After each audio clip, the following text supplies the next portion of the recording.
hopefully the rest of the session will be very, very, very, very fruitful. Thank you, sir, for the wonderful session. It was an honor to hear you speak. It was wonderful. We have got a question.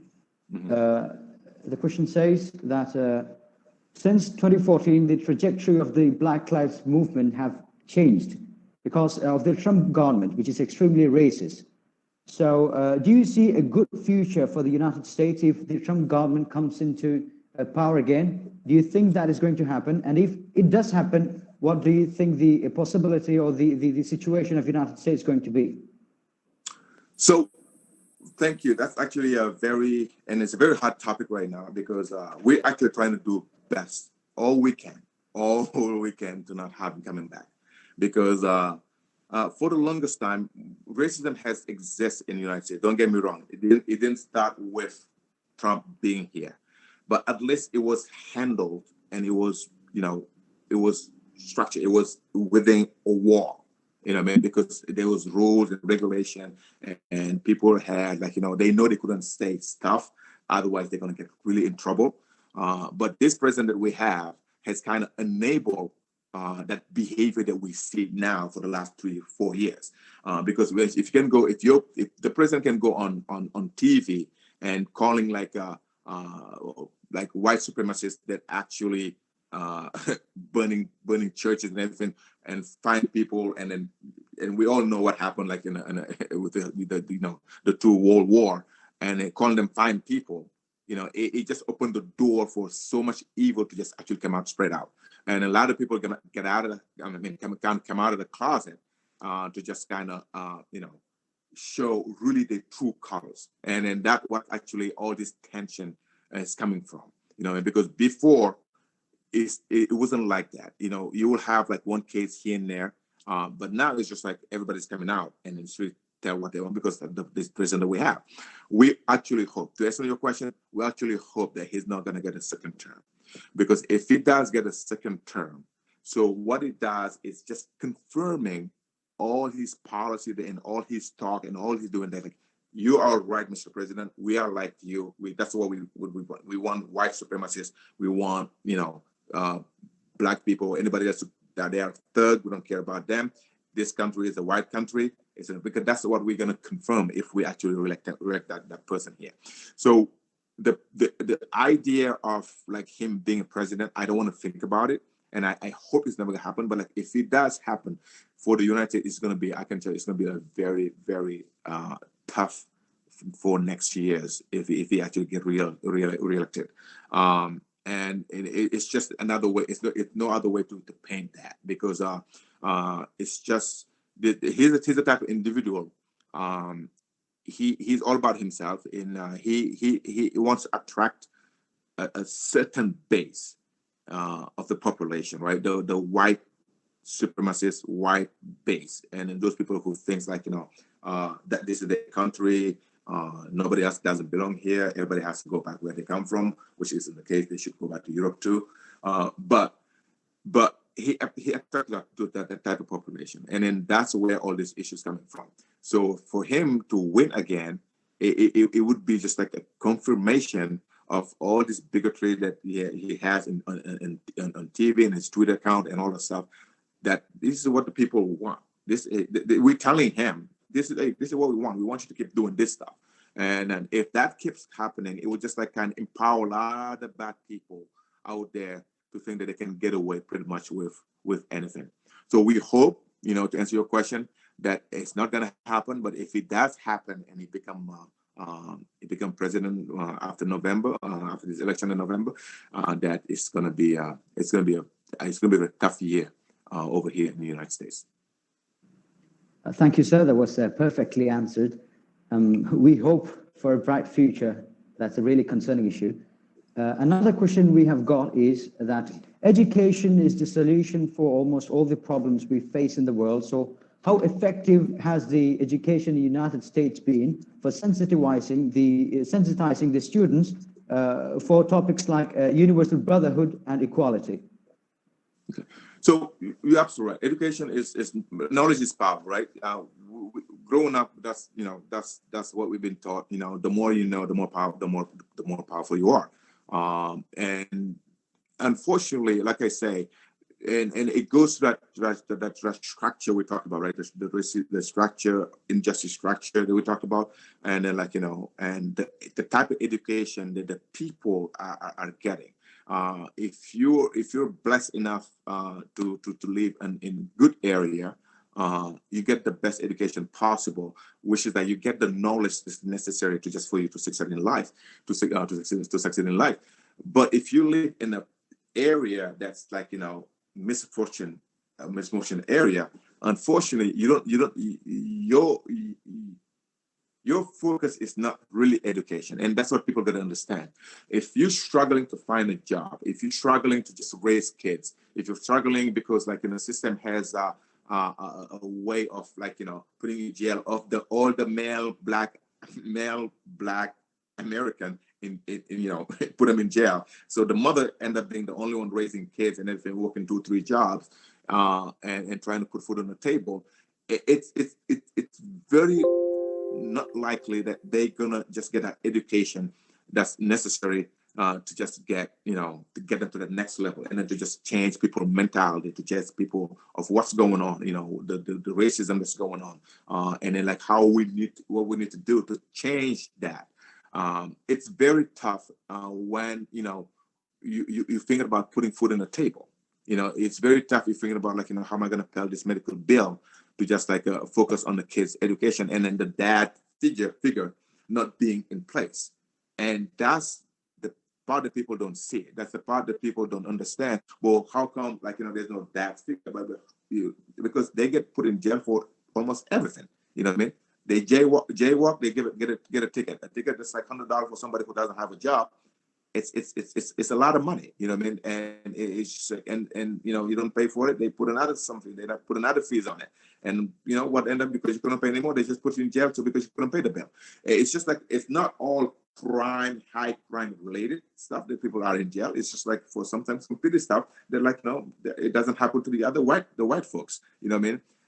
And that it's a systematic way of just taking the man of the family, or the breadwinner, or the one who's supposed to be there to take care of the kids and everything, out of the picture. So now the kids are struggling. The mother cannot do anything. Man, it's just and all power to this woman is just trying to raise a family, by themselves, and not having a male, there to help them out. But and then we talk about education. Education is just it's something. It's not just the government or the state that actually responsible for education. And I do believe in my family. So I educate my kids. You know what I mean?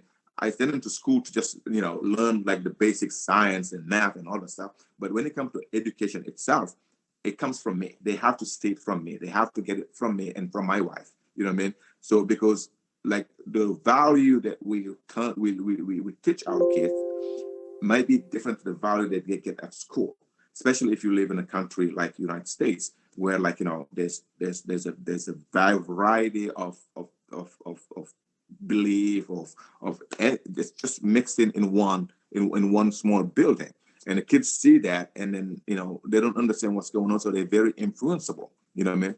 But the education part of it is just it has to come from the parents. And then if the system is not allowing for the folks black folks, for the husband, and I mean the man and the woman to be together so they can raise decent child in the system, that is an issue that that's something that we got to actually tackle, to just make sure it's taken care of, so the kids can have that education that we talked about, and then that the information that we're trying to provide can actually get to those kids, because now they have a way of thinking that actually can take that information in, and then just kind of digest it, and then say, okay, this is what the issue is. So this is what we need to do. And has a kid, has an adolescent, growing up and everything. This is what I need to do to better my life. This is what I need to do to just be off the grid. This is what I need to just do to that, because that information won't register if the kid doesn't have his mind that he has to stay in school and learn and better his life no matter what. And that's the problem that we're having now. Your next conference.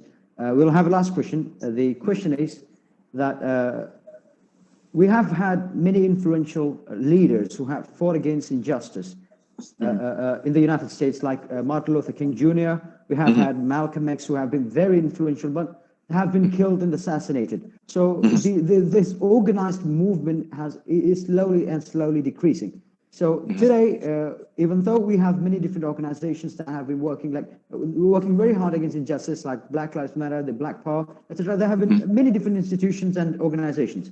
So the question is, what can we do as an individual to fight against injustice? So on an individual level, and I'm just glad to ask that question, because it's just like tied into what I just said earlier. Injustice is not, justice starts at home. You know what I mean?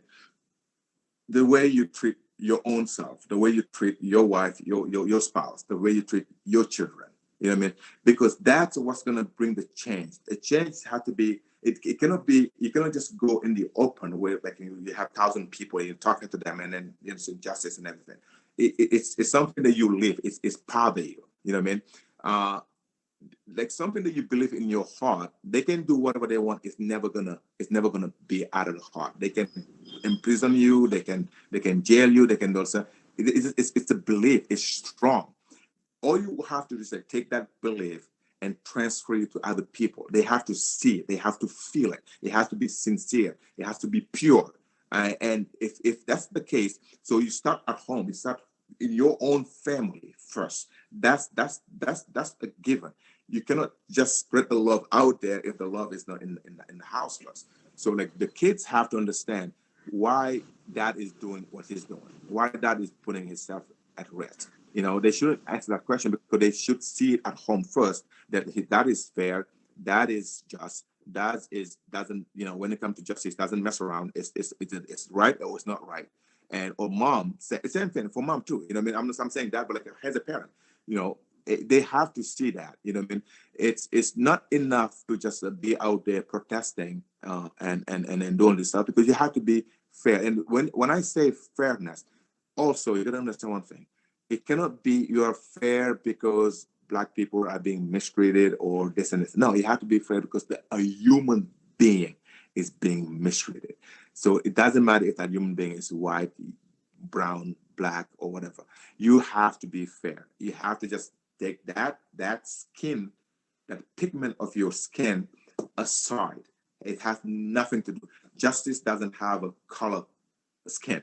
Justice doesn't have a certain religion. Justice doesn't have a thing. Justice is just justice. You know, what's fair is fair. It's a balance. You know what I mean? Just treat people the way you want to be treated. That's actually an easy, simple way of being just. If you're gonna say something, put yourself in the shoe of the recipient of what your speech is gonna be, and see how they're gonna take it if somebody was telling it to you, and see if it's right to say or not. Same thing if you're gonna do something, you know what I mean? And that's that type of situation that you gotta put yourself first, and those people that are closest to you before you actually go out there and then just trying to sell it to other people. Because if you're not fair yourself, if you're not just yourself within your own home and your own self, you cannot fight injustice. You cannot. It's not going to work, because at a certain point, you're going to be very easy to corrupt, and which has been happening. You know, because you didn't believe in it, so you just were there and you happen to just be the face of a movement. You're going to be very easy to corrupt. You know, you're not going to last there. You know what I mean? Because, you know, they might scare you and you're going to just like, you know, just run away. But it's just the way it is. You know what I mean? To answer to the question, it's just like, you know, don't worry about what's going to happen, what's going on out there. Just fix right here, because if individually we're fixing our own view, our own way that we feel and we believe about a situation, being fair, being just non-oppressive, you know what I mean? It's just going to spread out. It's going to spread itself, because God will help you, because God is fair. God loves justice. God loves fairness. God loves non-oppressive situation. You know what I mean? And if you do so, And even if you don't believe in God, it's just the right thing to do. You are built as a human being with a balance. If it's off, you will know it, because God gave you these three things. He gave you your conscience, He gave you your unconscious, and He gave you your subconscious. Your conscious, you know what you're doing right now, because I know I'm talking to you, so I'm conscious about it. The unconscious is the balance of my conscience, because if I also remember everything that I did, like yesterday and everything, I'll be all over the place. The unconscious is good because it just stores the stuff that I don't need right now, so I can consider the stuff I'm doing then, which is your conscious. But now there's one that's there that judge everything, which is your subconscious. Your subconscious is just like whatever you do in your life, doesn't matter what, it will tell you. That voice that tells you, hey, listen, dude, you were wrong. You might get everybody else, that fool everybody else, but you're not fooling me. You're wrong. You know what I mean? That subconscious, I want you just to train. I want you to, because you're not training, but just like make sure your state of mind is parallel to that subconscious, because that subconscious is nothing else but fairness and balance inside you that God has put in together for you. So if you can do that at an individual level and then spread that to your family and your community, and you will be golden. We'll be golden. You know what I mean? But it has to be sincere, it has to be honest, and it has to be pure.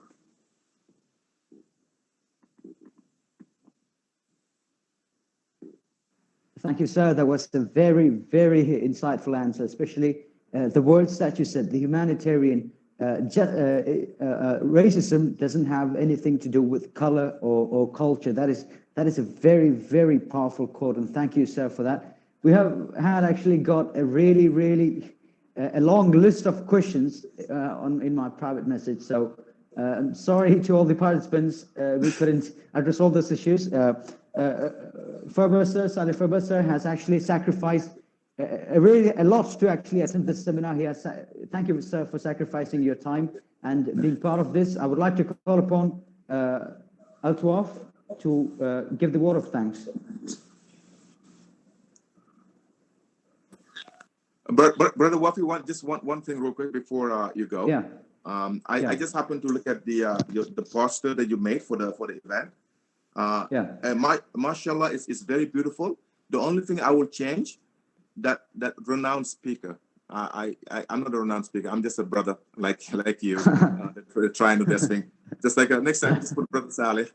Just like humbleness and humility is actually very good. So renowned speaker is way too much for me. So just like that thing. But like mashallah, everything it looks great. You did a great job. May Allah rewards all you guys that participate to this thing.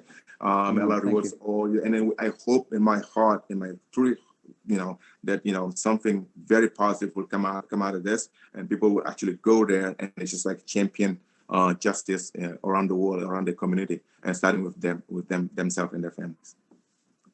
Thank you, sir. I would like to call upon Altwa for the word of thanks. Are you there, Altwa? Yeah, can you hear me? Yeah, please go ahead. So it's the fact is very clear. Without justice, there is no peace, and as the peace and justice can't be separated in any ways, we need a peaceful world. And he gave us a good idea, provided with a lot of ideas, an explicit image of what structural injustice is and how we can prevent it from further happenings with convincing and perfect examples. And we got to do much more things out there, as like our brothers in the US is fighting for it in the name of Black Lives Matters.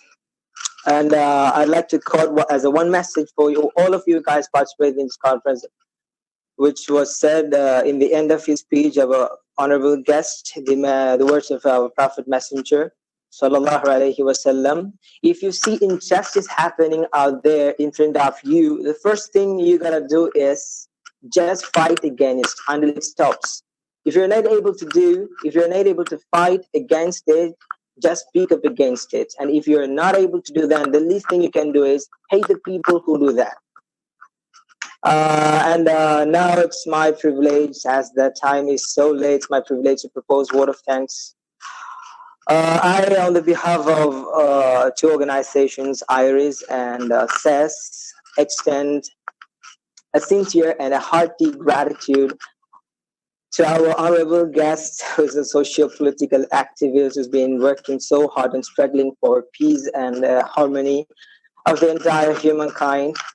Thank you very much, sir. And I must mention a sense of deep appreciation for Asif PK, who is the academic head of FIAL and one of the founder of FARBA College, for the inaugural speech and